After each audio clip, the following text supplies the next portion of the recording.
सोचो, दुनिया खत्म होने वाली है और तुम्हारे पास सिर्फ 1 साल है अपनी सर्वाइवल की प्रिपरेशन करने के लिए। लेकिन उस गेम में जहां 300 प्लेयर्स को सिर्फ एक विनर बनना है, सब लोग सुपर पावर्स चूज कर रहे हैं। किसी ने हीलिंग लिया, किसी ने टेलीपोर्टेशन, किसी ने माइंड कंट्रोल, और हमारा एमसी, उसने चूज किया इन्फिनिट वेल्थ। ये सुनते ही बाकी सब प्लेयर्स हंसने लगे। उन्हें लगा कि अपोकलिप्स के टाइम पैसा लेकर यह बंदा करेगा क्या। लेकिन उन्हें क्या पता था, इस गेम में सबसे यूजलेस दिखने वाली एबिलिटी ही सबसे डेंजरस होने वाली थी। कहानी शुरू होती है एक मिस्टीरियस एंड गेम से। इस गेम में टोटल 300 प्लेयर्स हैं और इंटरेस्टिंग बात यह है कि ये सब लोग रियल वर्ल्ड में ऑलरेडी मर चुके हैं। अब अगर इन्हें अपनी जिंदगी वापस चाहिए तो इन्हें इस एंड गेम में सरवाइव करके लास्ट तक पहुंचना होगा। गेम स्टार्ट होने से पहले सभी प्लेयर्स को एक स्टार्टिंग एबिलिटी चूज करने का मौका दिया गया। जैसे ही एबिलिटी सामने आई, सब लोग बिना टाइम वेस्ट किए अपनी फेवरेट पावर लेने के लिए टूट पड़े। किसी ने स्यूइंग एबिलिटी ली, किसी ने टेलीपोर्टेशन, किसी ने हीलिंग और किसी ने मेंटल कंट्रोल। एबिलिटीज एक एक करके गायब होती जा रही थी, लेकिन एमसी बड़े आराम से लास्ट पेज तक पहुंच गया और वहां उसकी नज़र एक छोटे से गोल्डन कॉइन पर पड़ी। उस कॉइन पर लिखा था इन्फिनिट वेल्थ। एमसी ने एक सेकंड भी वेस्ट नहीं किया। उसने कॉइन उठाया और अपने बैग में रख लिया। बस फिर क्या था, बाकी प्लेयर्स उसको देखकर हंसने लगे। उन्हें लगा, भाई अपोकैलिप्स में पैसा लेकर क्या करेगा। लेकिन एमसी के दिमाग में कुछ और ही चल रहा था। तभी उसके साथ बस में मरने वाले 2 और प्लेयर्स सामने आए।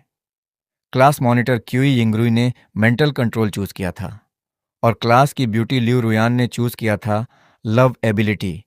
लिऊ रुयान का मानना था कि उसकी पावर से वो लोगों का प्यार अपनी तरफ अट्रैक्ट कर सकती है और जब तक दुनिया में लॉग हैं तब तक वो सरवाइव कर सकती है। लेकिन असली गेम अभी स्टार्ट भी नहीं हुआ था। सभी प्लेयर्स को सिस्टम ने 1 साल का प्रिपरेशन टाइम दिया। तुम्हारे पास 1 साल है अपनी एबिलिटीज को ट्रेन करने के लिए। उसके बाद एंड गेम ऑफिशियली स्टार्ट होगा और सबसे इंपॉर्टेंट रूल, सिर्फ एक प्लेयर विनर बनेगा, बाकी सब मर जाएंगे।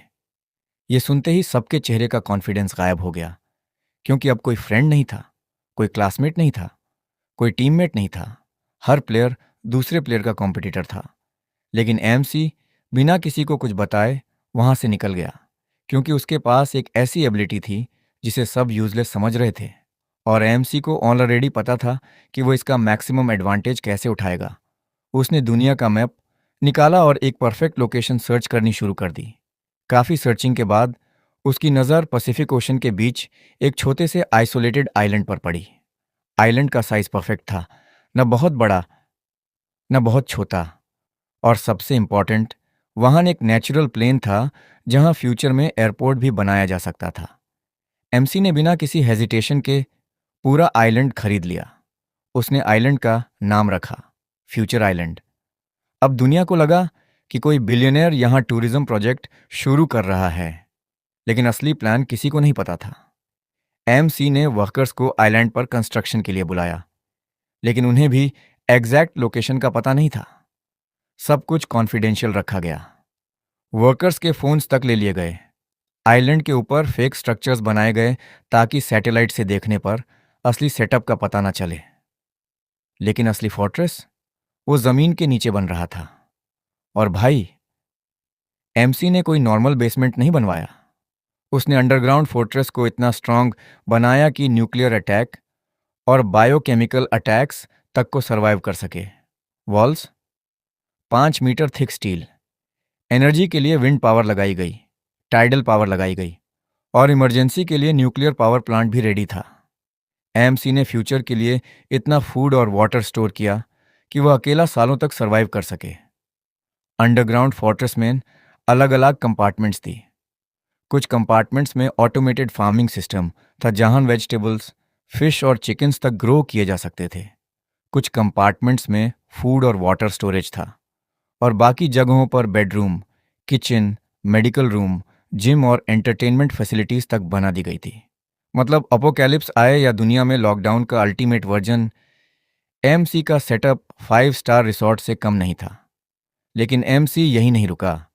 उसने हैवी वेपन्स भी अरेंज किए, combat robots, cruisers, submarine aircraft और सीक्रेट वेपन्स तक। फ्यूचर आइलैंड के आसपास आर्टिफिशियल रीफ्स बनवाए गए ताकि बड़े शिप्स आइलैंड के पास आते ही क्रैश हो जाएं।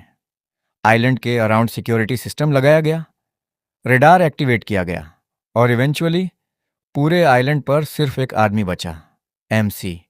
लेकिन एक और क्रेजी काम उसने किया। उसने स्पेस टेक्नोलॉजी कंपनी तक एक्वायर कर ली और थाउजेंड्स ऑफ सैटेलाइट्स स्पेस में लॉन्च कर दिए। अब उसके पास सिर्फ पैसा नहीं था, पूरी दुनिया को मॉनिटर करने की पावर थी।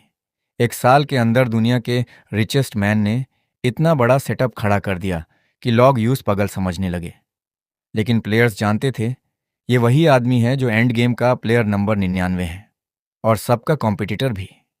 फिर एक दिन सिस्टम ने सिग्नल दिया, एंड गेम शुरू होने वाला था। दुनिया में एक के बाद एक प्लेयर्स एक्टिवेट हुए। पैलेस में 300 प्लेयर्स के नेम्स और नंबर्स डिस्प्ले होने लगे। एमसी था प्लेयर 99, क्यूई इंगरुई प्लेयर 100 और ल्यू रुयान प्लेयर 101। सबको लगा अपोकैलिप्स शायद वायरस से शुरू होगा, लेकिन रियलिटी ने सबको सरप्राइज कर दिया। दुनिया के नॉर्थ से साउथ तक एक्सट्रीम रेनफॉल शुरू हो गई। बारिश रुकने का नाम ही नहीं ले रही थी। कुछ ही वक्त में सिटीज फ्लड होने लगी, रोड्स गायब, बिल्डिंग्स पानी में डूबने लगीं और पूरी दुनिया एक मैसिव फ्लड जोन बन गई। लेकिन फ्यूचर आइलैंड, वहां सिचुएशन सरप्राइजिंगली कंट्रोल्ड थी। एमसी ने पहले ही अपनी प्रिपरेशन कर रखी थी। बाकी प्लेयर्स के लिए प्रॉब्लम अब स्टार्ट हुई। जिनके पास एबिलिटीज थी उन्होंने सोचा था कि वो अपोकलिप्स में किंग बनेंगे, लेकिन फ्लड ने उनकी प्लानिंग की वट लगा दी। किसी ने बेसमेंट में शेल्टर बनाया था, लेकिन सबसे पहले बेसमेंट ही पानी में डूब गया। किसी ने सप्लाईज कलेक्ट की थी, लेकिन फ्लड ने सब बहा दिया और तब दुनिया में असली केओस स्टार्ट हुआ।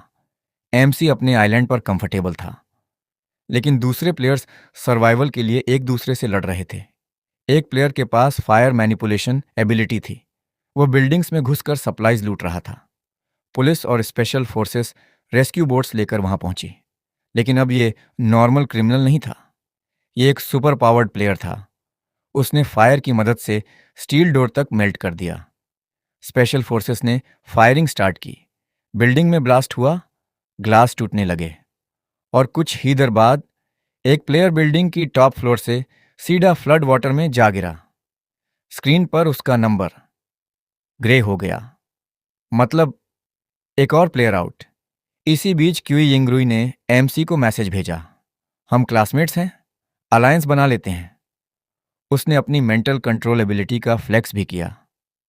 तुम्हारे पास कोई पावरफुल एबिलिटी नहीं है, मेरे साथ रहोगे तो मैं तुम्हें दूसरे प्लेयर से बचा सकता हूं।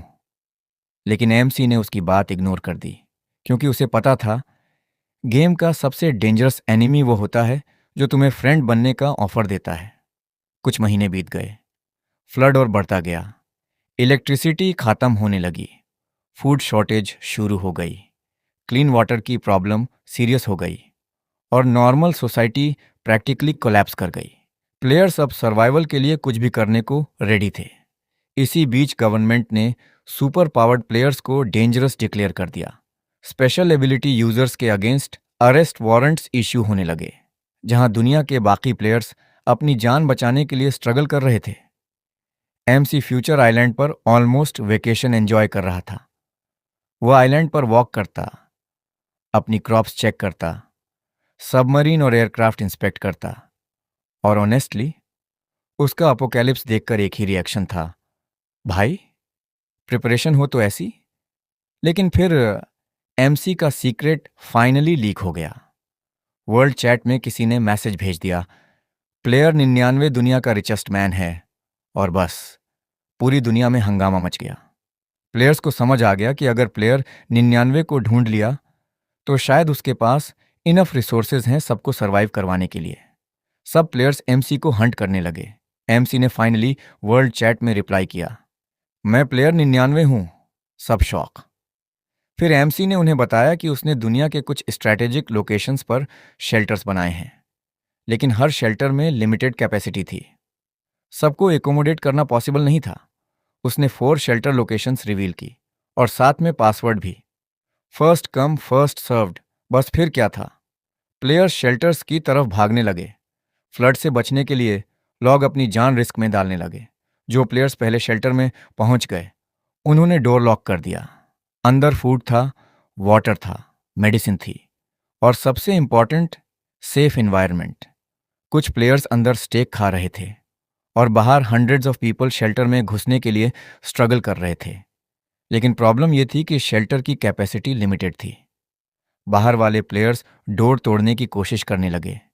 तभी एमसी ने वर्ल्ड चैट में एक और मैसेज ड्रॉप किया, एक हिडन एंट्रेंस भी है। बस ये सुनते ही बाहर खड़े प्लेयर्स पागल हो गए। उन्होंने हिडन डोर लोकेट कर लिया और सब एक साथ अंदर घुसने के लिए टूट पड़े।